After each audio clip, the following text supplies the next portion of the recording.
Tai Chi is a Taoist art, and Taoism is just yin and yang, really. So the balance of yin and yang.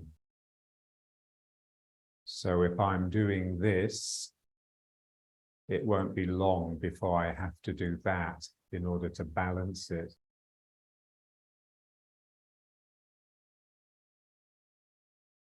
The problem that we're addressing in Tai Chi is how to let your energy out.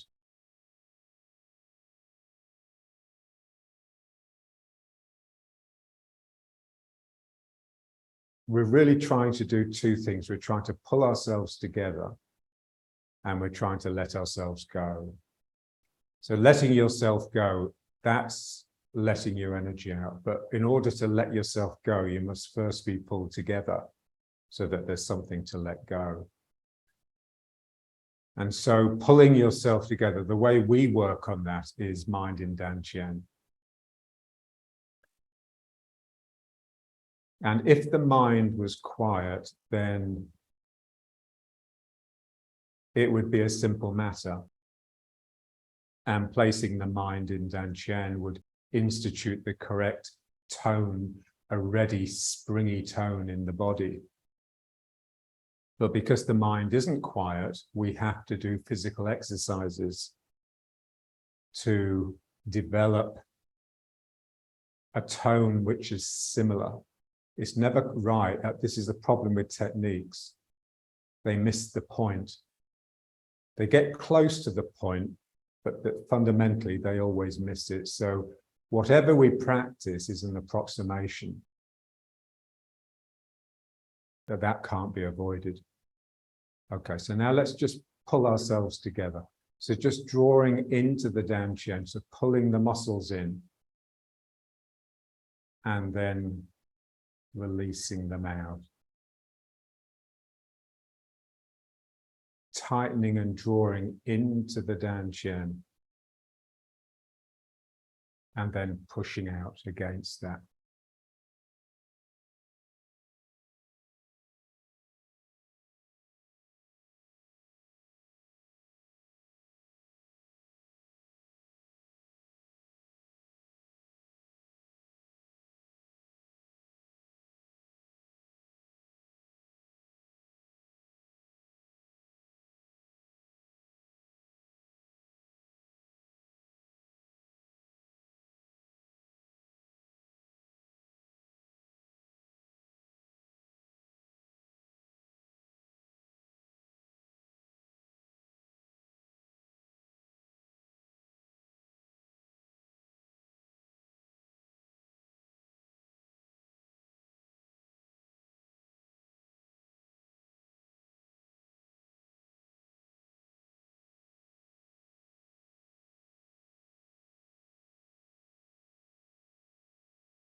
Feel the two sides of the Danqian. So the two hands are coming in and out together, but they're separate.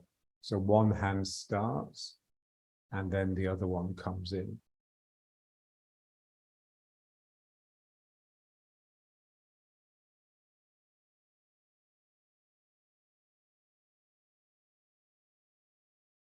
So the Danqian has two sides, a left and a right.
just reaching down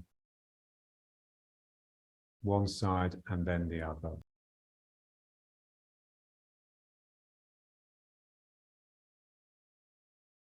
So this opens up like a mouth that swallows that bit of the ground, and this one quite quickly after that.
So the energy that we're interested in is not the energy that does work. That's more like the food energy that you've consumed that's being transformed into muscular effort. So the energy we're interested in is fine. And it's really just the play between yin and yang. When you split the one into two, then there's like a shimmer, almost like a squabble or a fight going on between the two. That generates a sort of lively, tingly energy, like a dusting.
Drawing this in, but gently, the bottom of your sacrum,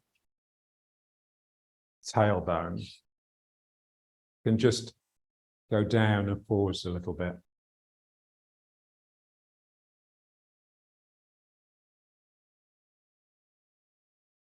And this sense that the tail has split, so it's like you have two tails. one reaching down each leg.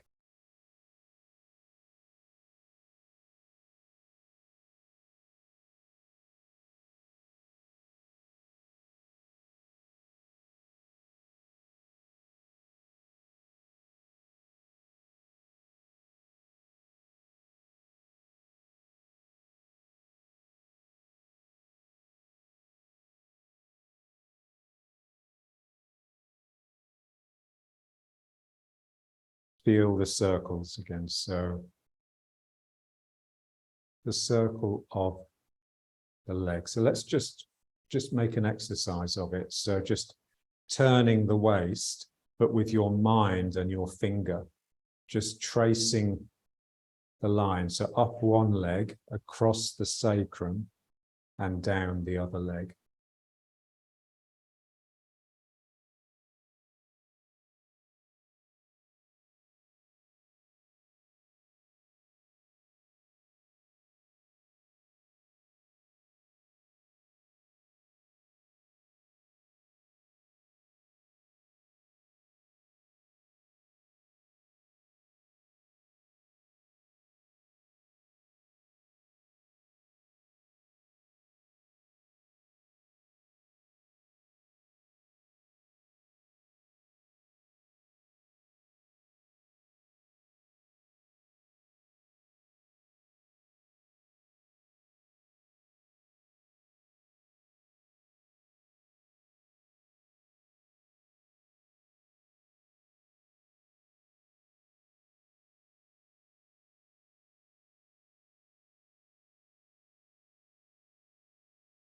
And then just going the other way.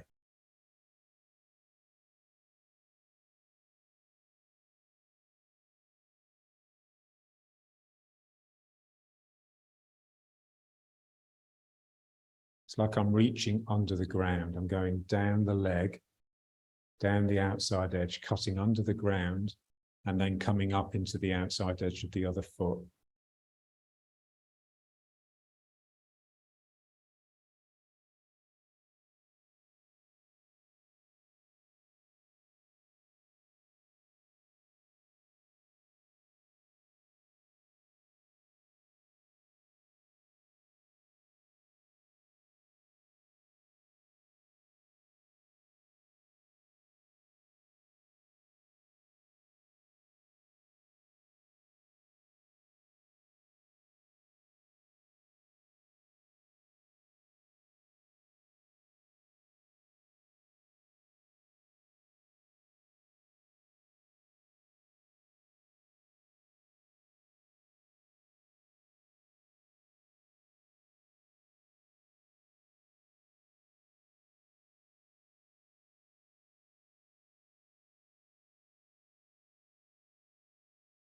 Feel the Dan Chen, which is sort of sitting on top of that circle.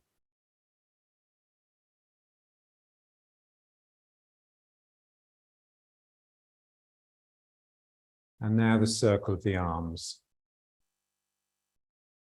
So spreading out from the spine down each arm. So the hands trying to gravitate towards each other, but the arms trying to explode outwards. So the elbows are out.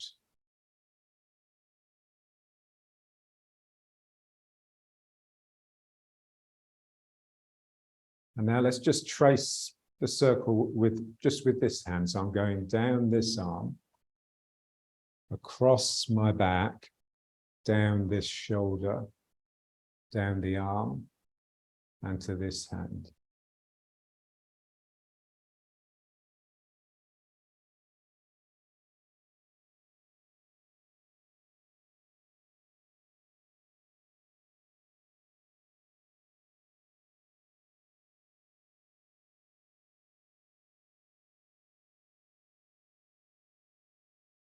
Feel this bit in the middle here where you turn the hand over.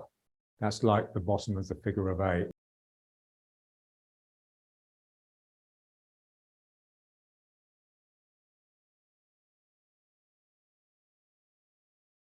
So the center becomes like a knot, which is just this, the bottom of the figure of 8.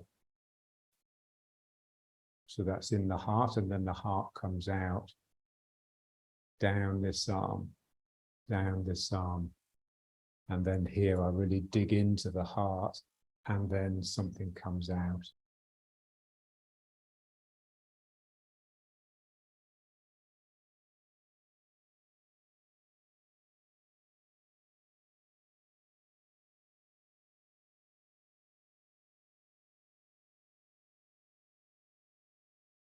Feel the rising here, like my shoulder is coming up. Remember to come over the top of this ball that's in the armpit.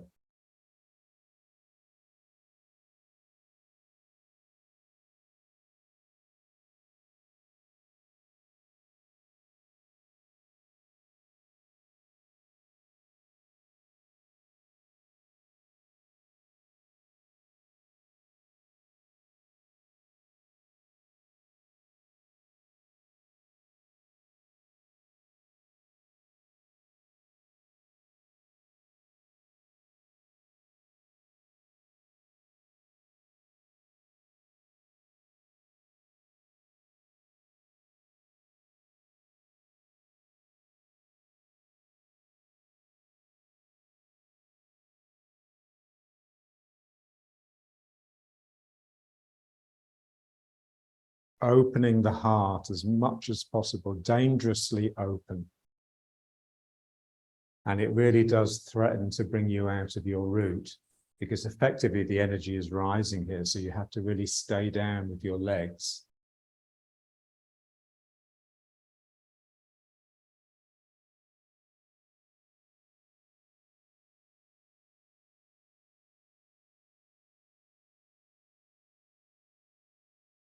So without an open heart, you can't really yield. This yielding is really just taking the person into your heart.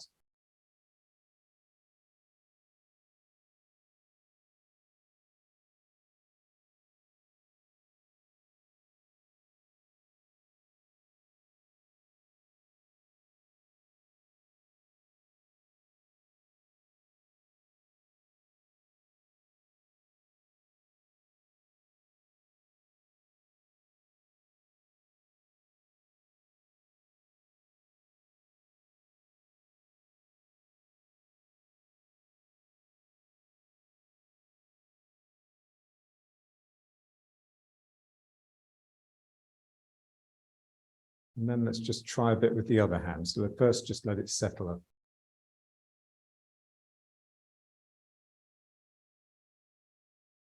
Feel how different the two sides of the body now feel. So now we have to do some for this hand. The outside of this arm, just exactly the same as with the leg. And then I go into the heart and twist. And then I trace over the shoulder, down to the elbow, and down to the hand. Slowly just allow it to open up.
And you just have to keep going. Let it intensify. So the mind gets more and more on the job,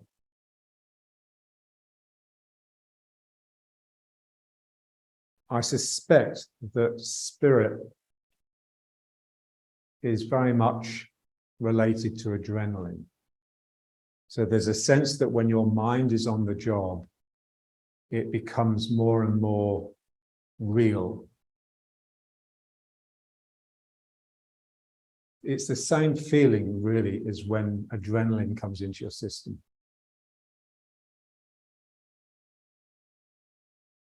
Focusing you, putting you at your best, your most capable. We would like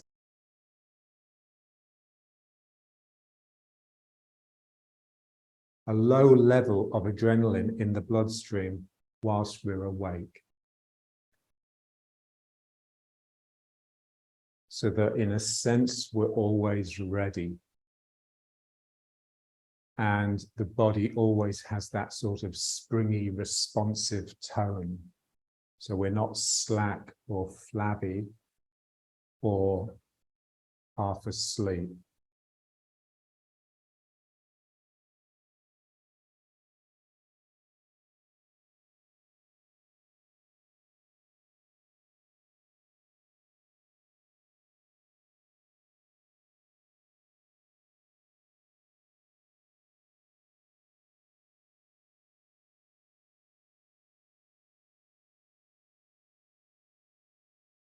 Riding horse.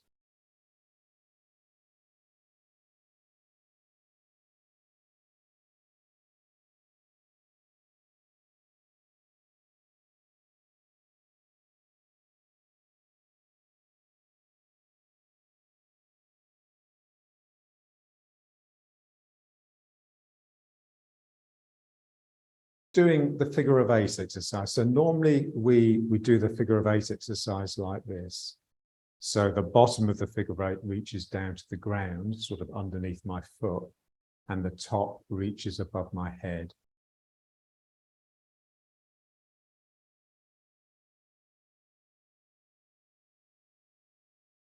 Carrying on from what we've just done, using the bottom of the figure of 8 to dig into the heart, and then using the top of the figure of 8 to just send like a plume of energy out of the heart. Getting them both working together, but alternating. So you can make a fist with the bottom part of the figure. So as you come into your heart, just like your hand is gathering some energy together so that you have something to send out as you go over the top of the figure of 8.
And then the same thing with here. So the bottom of the figure of 8, which effectively becomes the top because we've tipped it over in the belly, and then the bottom part goes underneath the foot.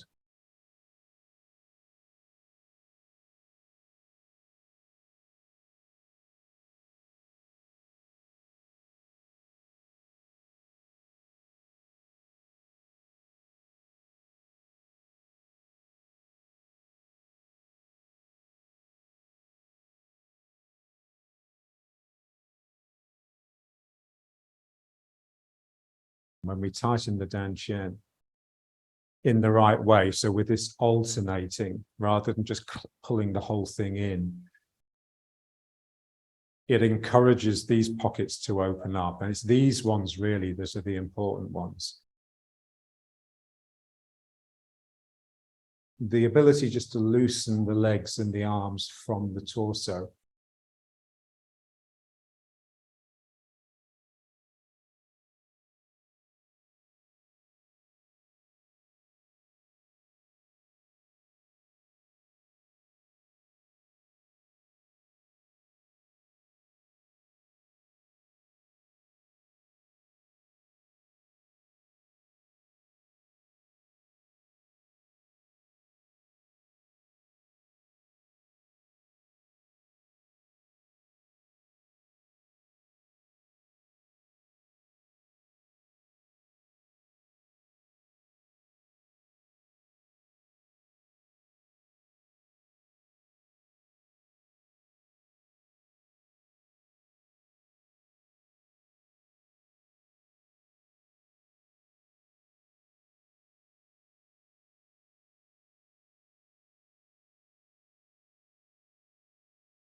Same thing, but just for this point here.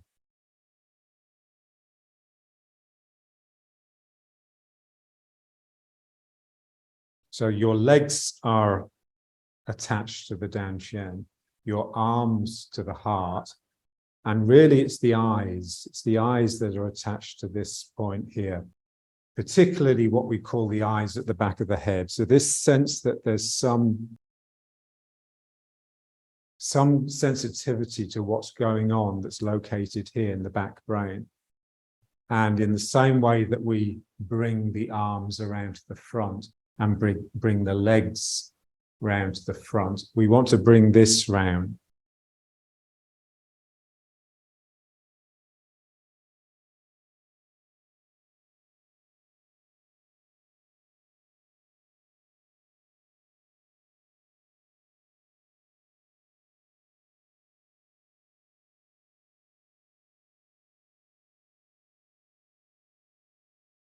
So don't follow it with your eyes, but just feel it like you're squeezing something out of here and just working it round.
So when confronted by a situation which may be the end of you,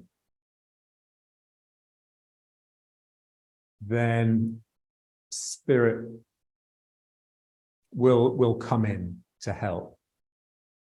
Or, thinking of it another way, adrenaline will be injected into your bloodstream and you will just become much, much more capable.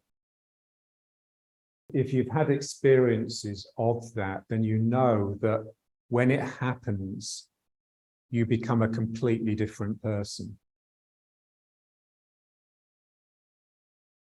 It's almost like there's no overlap between the two yous. The one that's comfortable in thinking and the one that is suddenly forced to spring into action.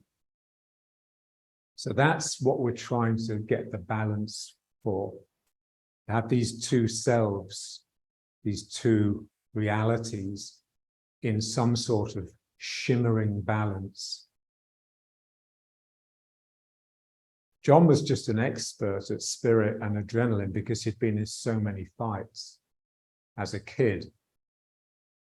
And so he was, because he was Irish, going to a school in Stamford Hill in Tottenham, he was bullied. And so he had to always be on the alert because he would never know when the next kid was going to attack him. And he just became very good at fighting. He always used to say that the secret to winning the fight is to punch first.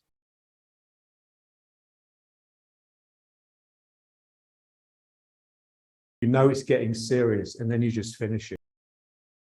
You don't wait for them. That's not something that's calculated. It's not so you're sitting and thinking, well, are they going to punch? Are they going to punch? That's bound to end in some sort of failure. It's just something is drawn out of you when your spirit is charged, when the adrenaline is pumping, you just do the right thing.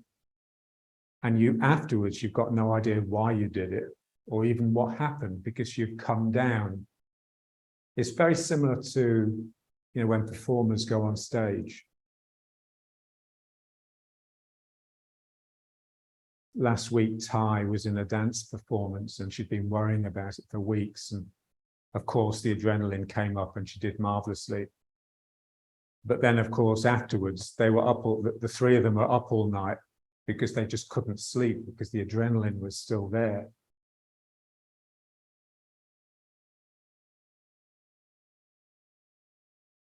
So this sense that if you're a natural performer, you'll always produce something not necessarily better, but different when you perform for an audience than when you do it for yourself. So we practice and we practice and we practice just to keep us busy, really.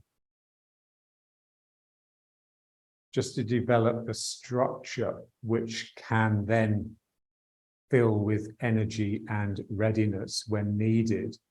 But you can't really practice that. I mean, we try just keeping the mind on the job, and then the intensity builds, and then it's a bit like the adrenaline is flowing, but not the same as if you're in a fight. So everything that we do is tinged with failure. It's not quite right, but what else can we do?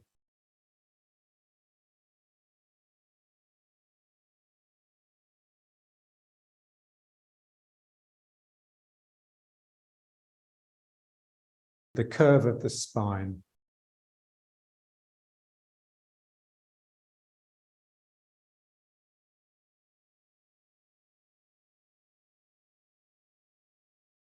Changing the curvature, really. So now it's curving this way. And then we just want to go far enough for it just to go back a little bit. So now it's curving this way.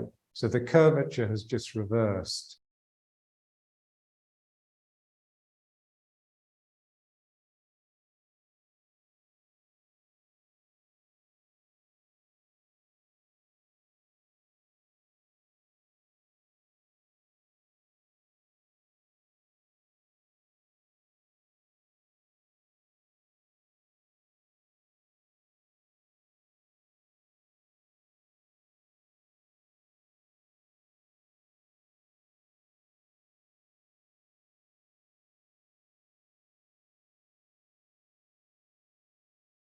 the energy that comes out, it's not given voluntarily.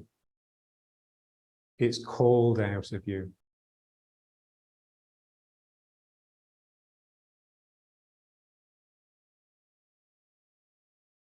I work with my students here and we're doing partner work. We never do pushing hands. What we do is pulling hands. So we're both holding it hands, and then I will just pull them. And then they will just pull me. And so what we're trying to do is not volunteer the energy. So I never come into them like that. So what we're trying to develop is just that pulling energy, that pulling draw. And what we find is that when you allow the other person to draw the push, if you like, out of you, when you push yourself, it's always coming from the wrong place. It's always coming from the ego mind. And so if I can pull the person, just draws something out of them, and it's much more real and less aggressive and softer.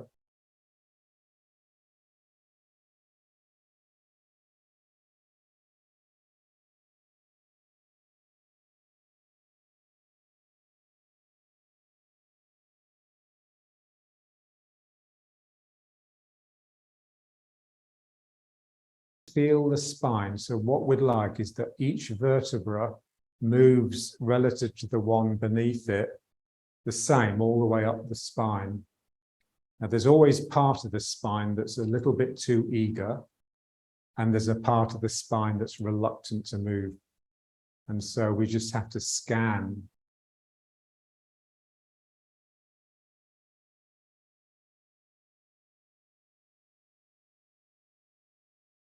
You know, if you had a training partner, is just really get some familiarity with each vertebra. So just have the person just marking them out with their finger, and then just doing this exercise and just having that point as the center of the curve, and then they can move up to the next one. And each one will have a different emotion. There's a different feeling attached. And then they will be able to tell you which of your vertebrae tend to stick out more than the others. Really, we're just trying to iron the spine, iron it out so it just becomes a smooth, even instrument.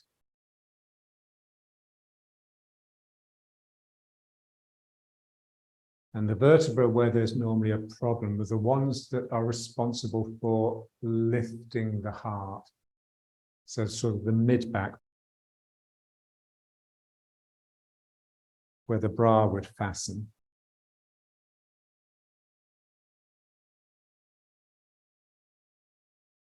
Those vertebrae, we just want them to push in just a little bit more than they're used to, and just feel that lifting the upper heart into the throat.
And then just this one here.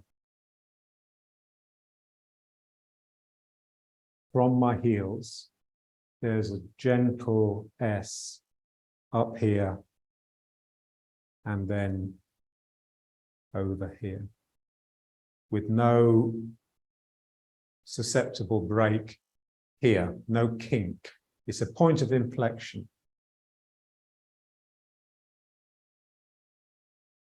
So let's just trace that. So I come up this leg and then it just jumps across the sacrum and comes up my spine and over and then back down here. So again, it's just a figure of 8.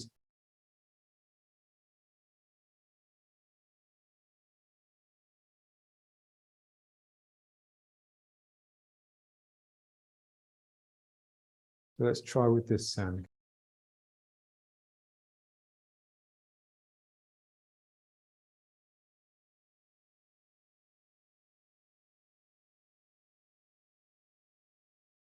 So I'm going down the back of the ball and then I come up the front of it. And then up my back and then over the top, over the shoulder, down the arm, down the front.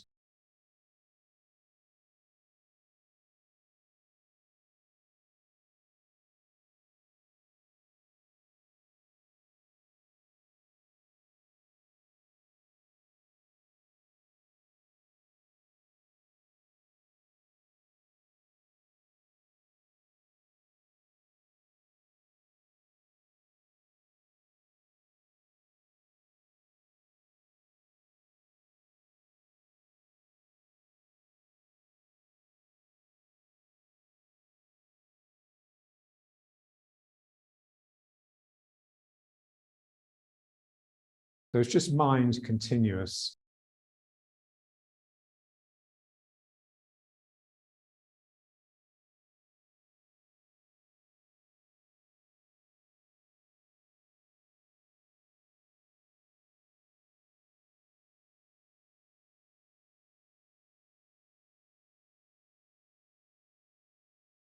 So the problem with a figure of 8, it's a powerful concept. Really what we're trying to do is just get away from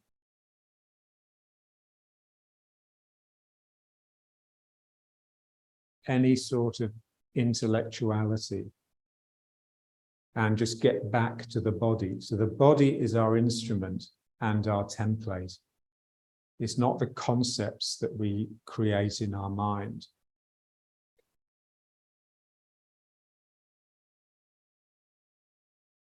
So the concepts that we create, they're like sort of mind games, really.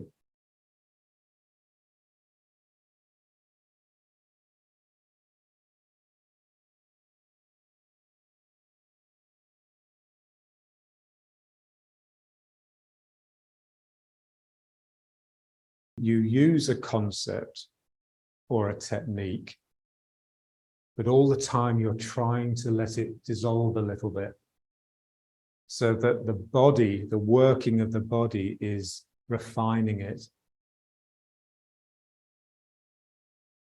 making it more accurate, more appropriate.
feel the circles in the armpits.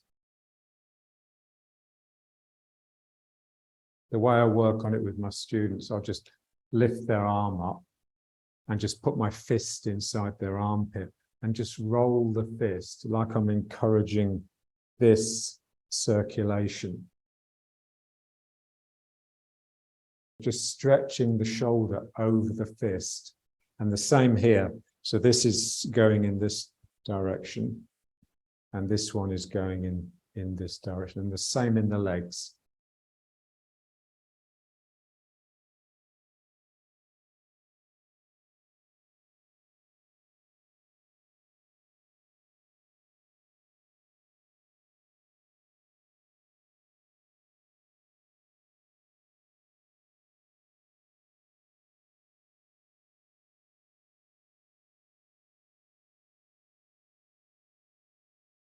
Feeling the one on the arms.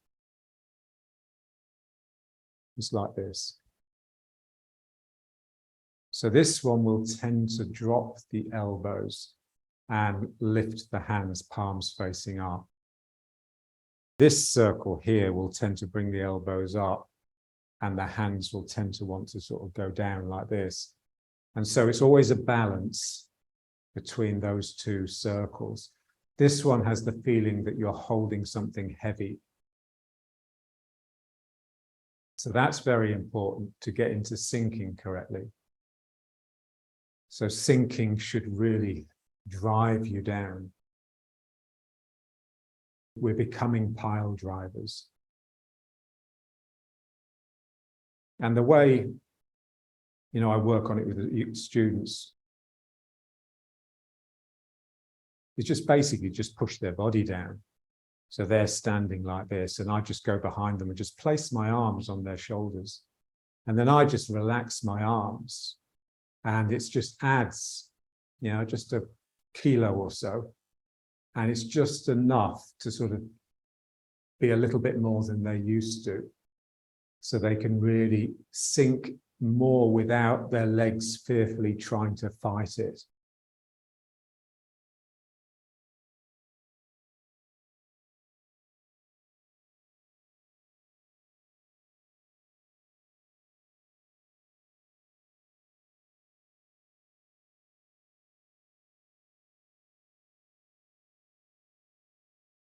And this sense that you do have the weight, maybe not of the world, but of something on your shoulders when you're sinking. So there's like a sense of responsibility to it, sort of a heaviness, a seriousness.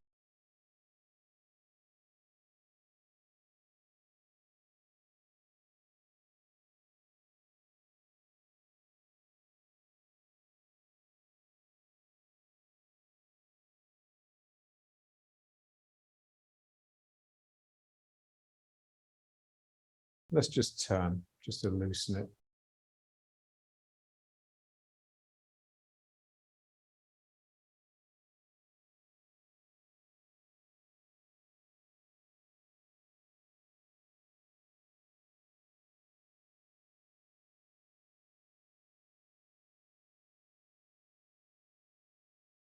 So you're letting your energy out.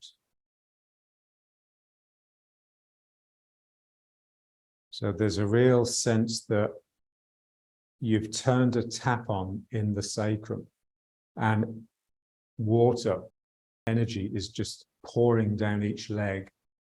And it's that that's holding you up. It's just the force of that energy going down to the ground and hopefully into the ground. Your mind has a sense that it's always flowing out. It's unfolding into the world. It's normally folding into self. We're normally thinking to ourselves, which gets this unhealthy circuit going. So here there's a sense that you're right on the edge and pouring out into the world.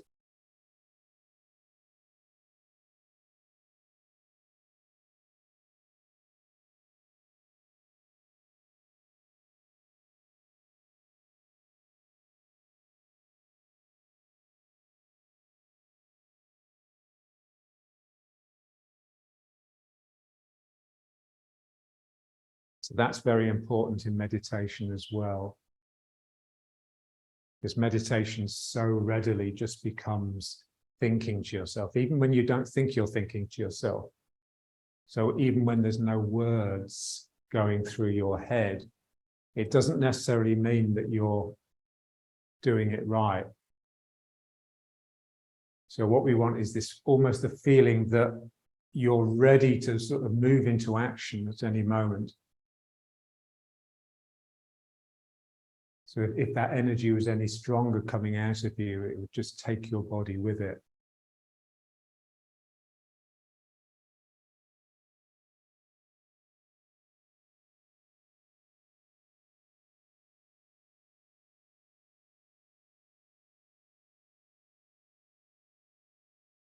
As I come into this leg is just really giving and opening. Full and empty, or closed and open.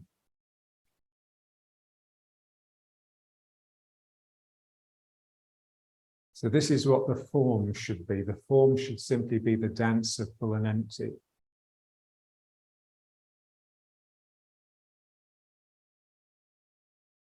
And just the investigation of how full becomes empty and empty becomes full.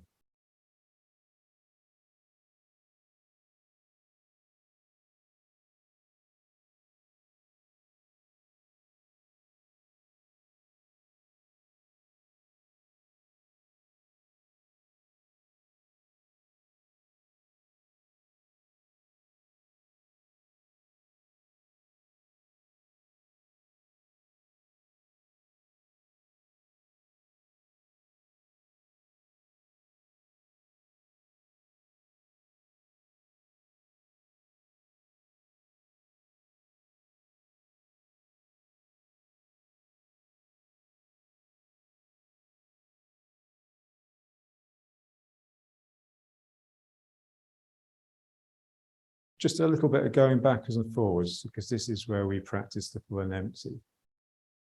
So a sense that I'm just coming into this foot, I'm settling on this foot so that the other leg can just let go and empty all of its tension down the leg. And then this one fills up and gets tense, and this one can just empty.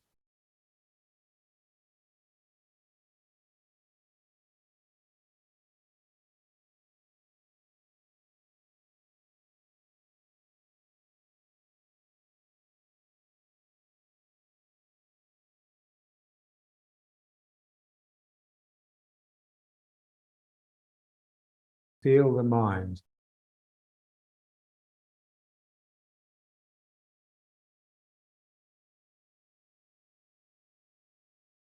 Feel the filling mind and the emptying mind.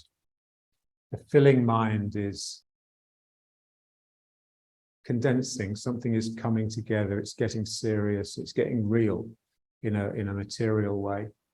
And the emptying mind is just, ooh, something in this. This is what you need that sense of enthusiasm for, is for the emptying side. So part of me is just becoming a bit sort of grim and focused and concentrated. And another part of me is just really releasing and just letting go.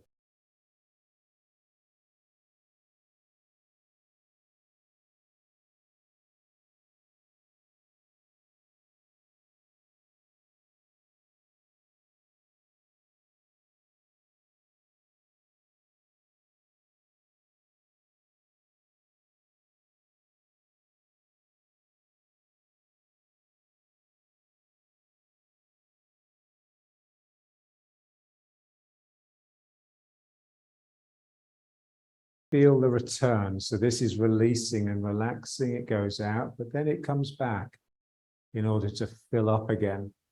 And this side empties. So it doesn't become empty for long. As soon as it's emptied, it's already filling up again.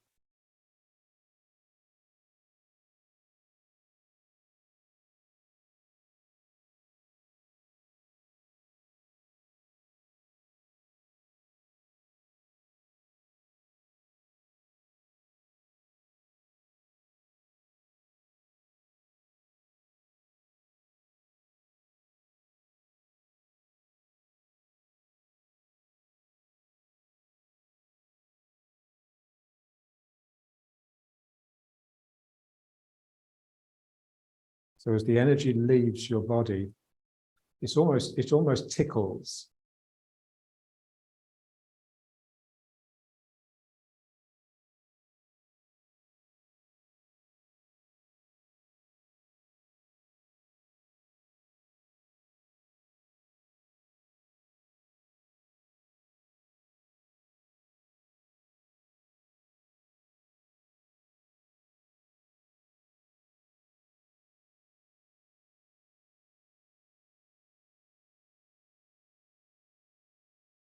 And then the other side.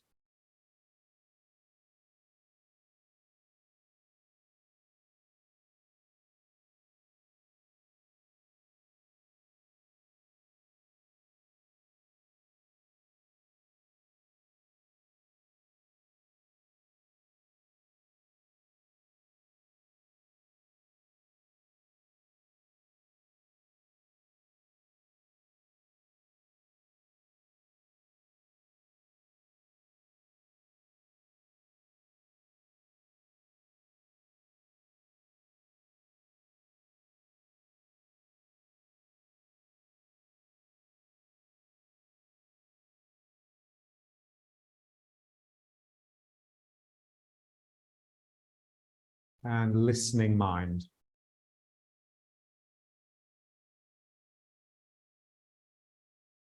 So the mind would always prefer to follow a mental image, a mental construction. It doesn't really like listening. In order to listen, you have to forget self. And this is like heresy for the mind.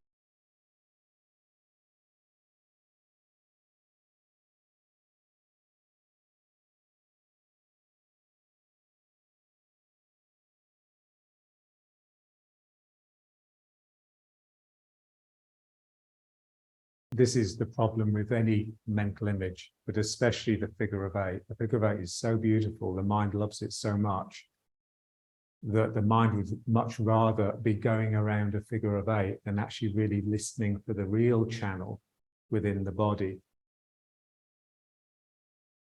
So we just have to be aware of that, aware that the figure of eight is always just an approximation. It's a convenience, really. And we'd like to get beyond it. And we do that by getting into the body properly, by really listening to the energy in the body.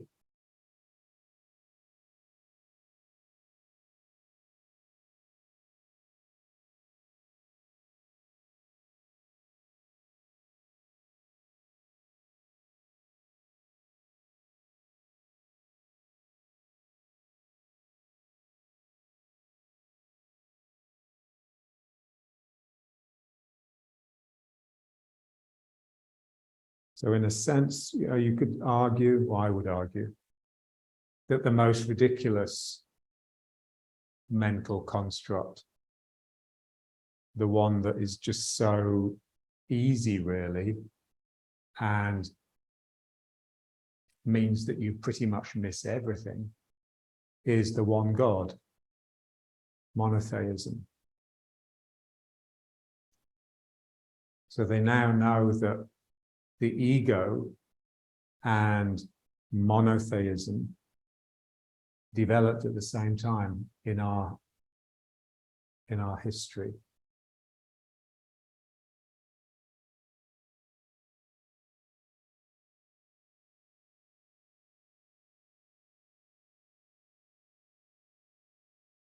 So when the ego developed, you got the one God, you got the subjugation of women, this assumption that men have that women are somehow inferior, because before the ego, societies were matriarchal. And it's with the advent of the ego that societies became patriarchal. And you also got wars. So the mass killing of human beings. So it really happened when our population sort of took off, when the world became more populated, when we started creating societies that were complex and were changing.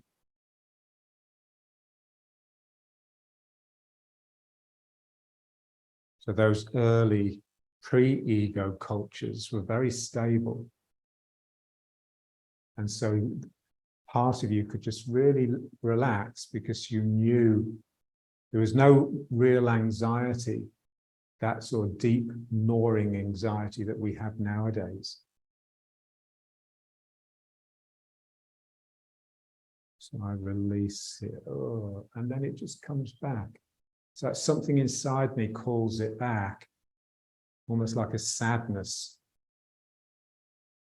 So I let go, and the emptiness, that sort of feeling of bereftness, is what brings it back in.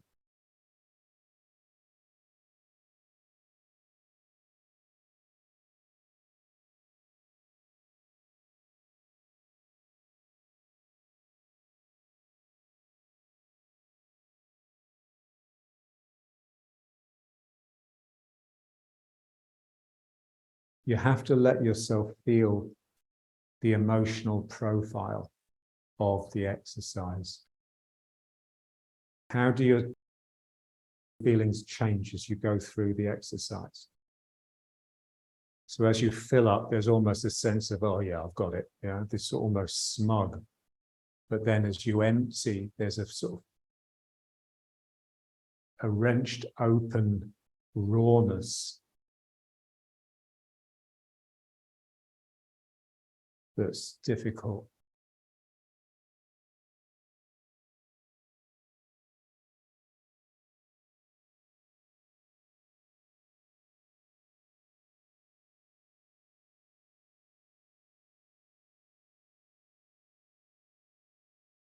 And now let's just try just a few lifting the leg, because we haven't really done that yet.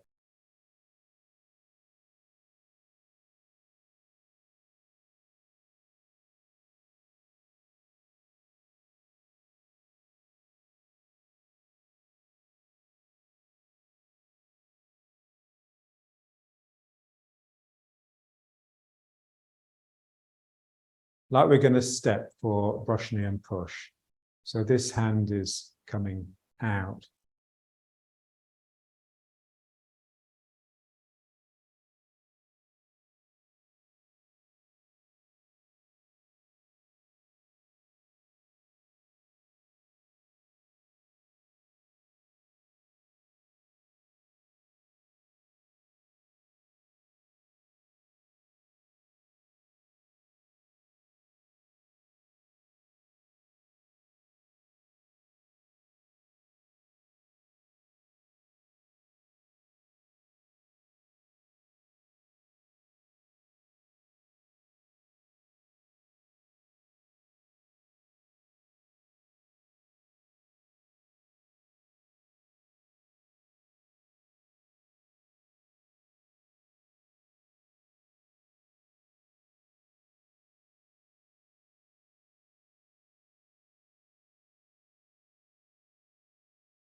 So the more I pull up the knee, the more I can sink into the other leg. And that's all happening from the sacrum.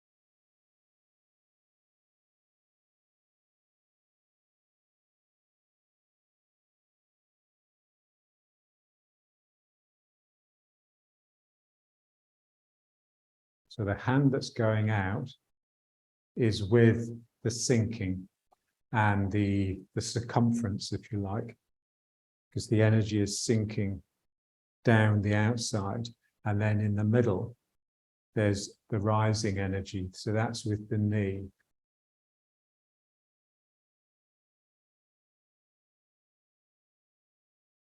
So it's full and empty, but more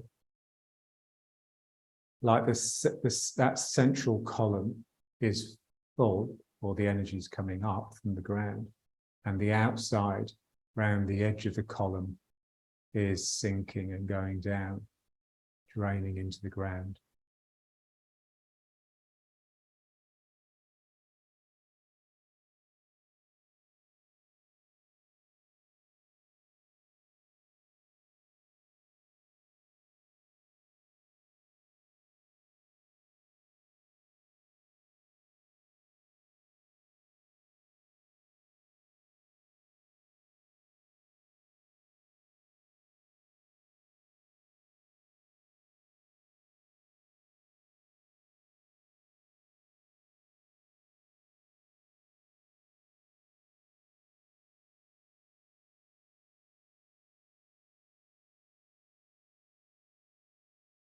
Okay, so now let's just try the form.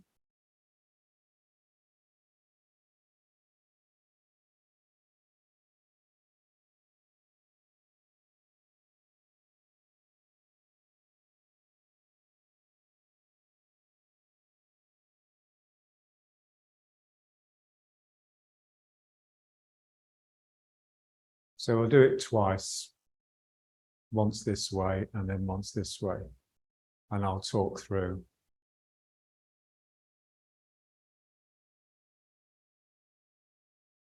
So head suspended,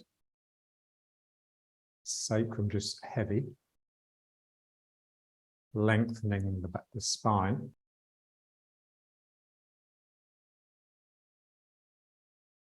My legs just loose, and there's like a bouncing, there's a spring.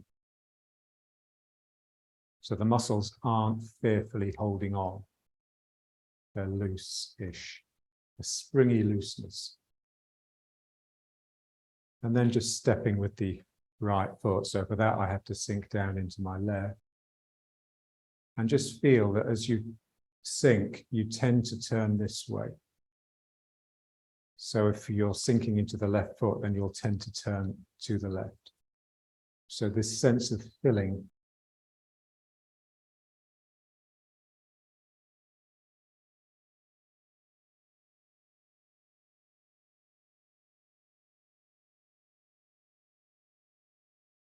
So this is now the empty leg. So the empty leg, it starts pulling, and that will turn me towards it.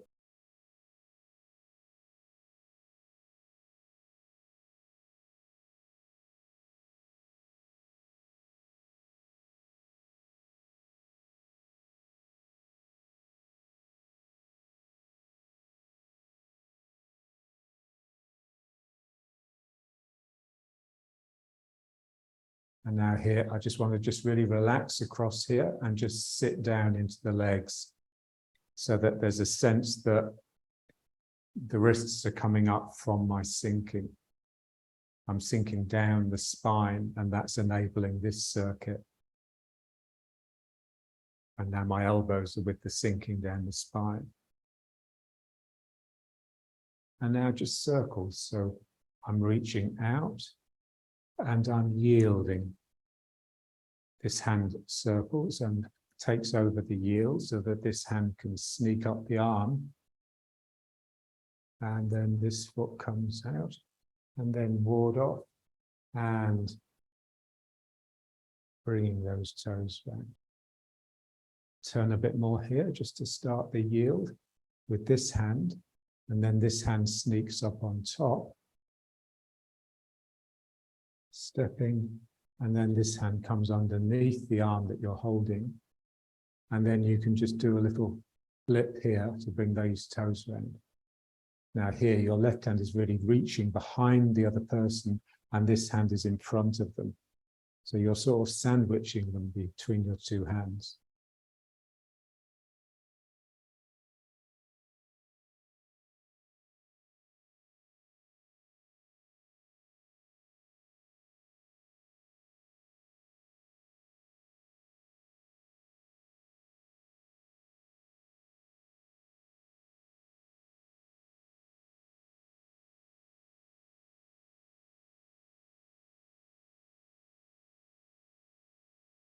And then circling in with the left hand, this hand just scoops down underneath.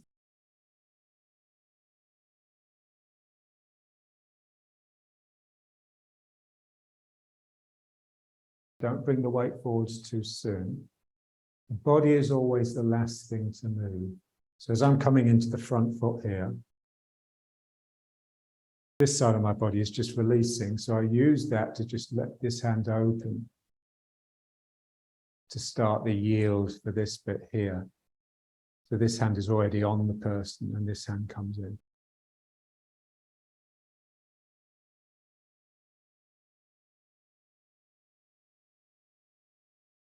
Shoulder stroke, right crane. Extend the hand a little bit for the next start of the next bit, and then really a big circle here. So there's this point where you're sort of hugging someone, and then this hand just swings in and this hand stays out. So it's exactly what we've been practicing by bringing the knee up. And then you just step here. So this sense that this is releasing here, and that takes the hand as well. So when you're coming into a foot,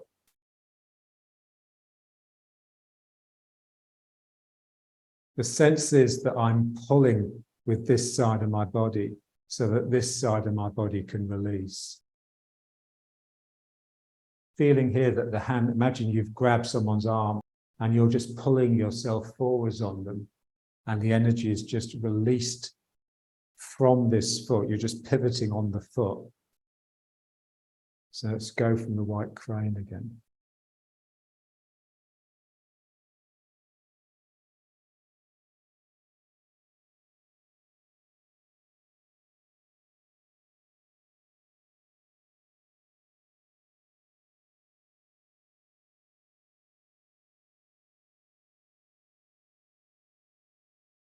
And then at the end, just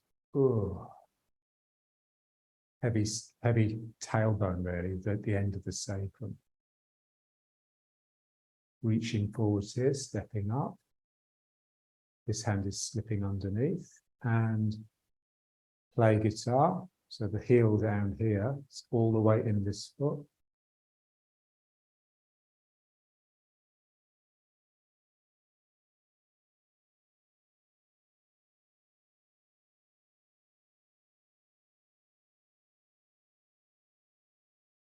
And again. Yeah, so at the end of every posture, you just got to relax again. So I'll step back here to adjust, but we don't normally do that. And then here, like you're kicking someone's knee, and then you're stamping on their foot. This is now yielding down to your hip. This is slapping in front of you. You step. This continues the yield a little bit more before you strike out. And again, just, and now withdraw and push. So the important thing here is that you stay in the front foot for the first bit. I'm in the front foot, and then I quickly move back as I drag the arm across my body. And then I straighten up, and then just forwards to push. And now someone's coming in with their left hand, so I yield to it. And then I push their shoulder here. And then that just goes out a bit more to reach over the arm and scooping into crossing hands with this arm resting on the other one.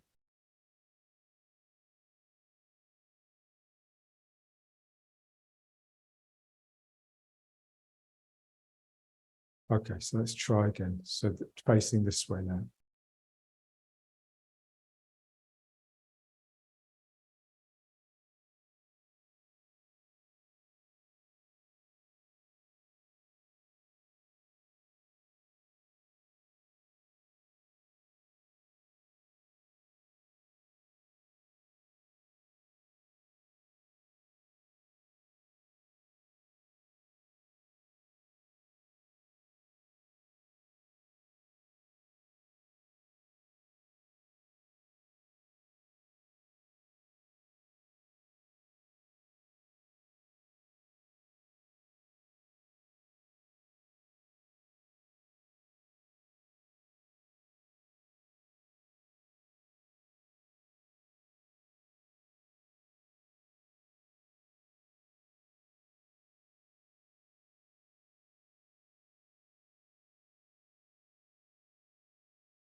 Lifting hands.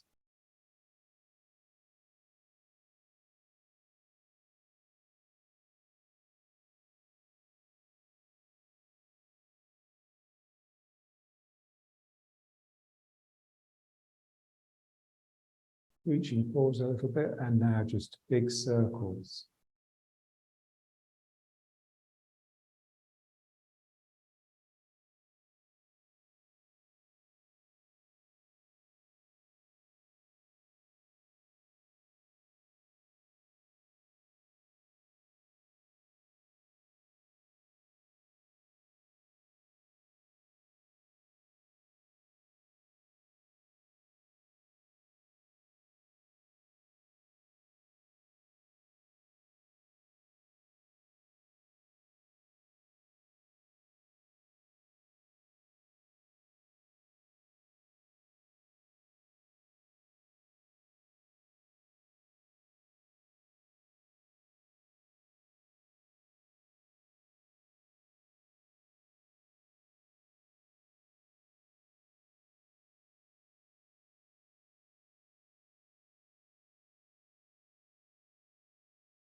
Okay, so let's just bring it back.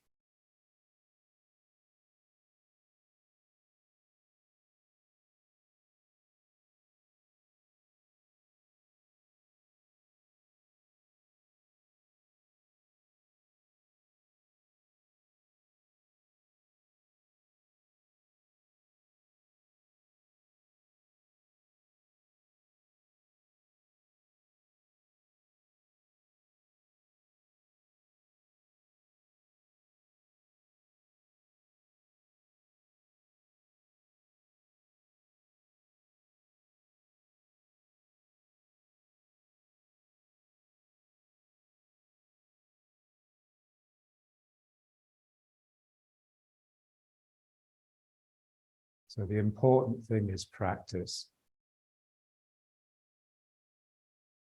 But practicing in such a way that it makes you a different person.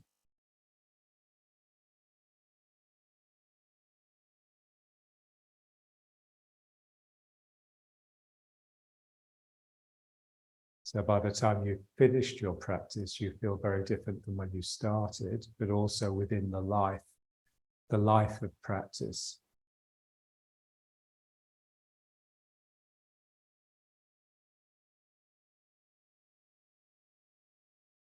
So we want the practice to really unsettle us. So it's not easy.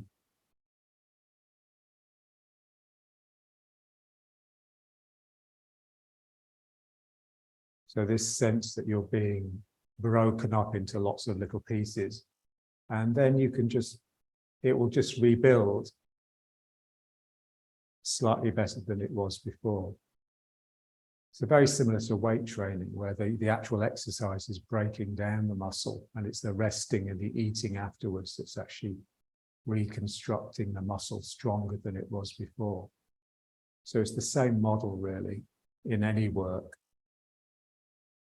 especially spiritual work, because spiritual work is negative. It's all to do with reducing you, getting rid of the ego, getting rid of what you know, what you think you know. And that's always difficult.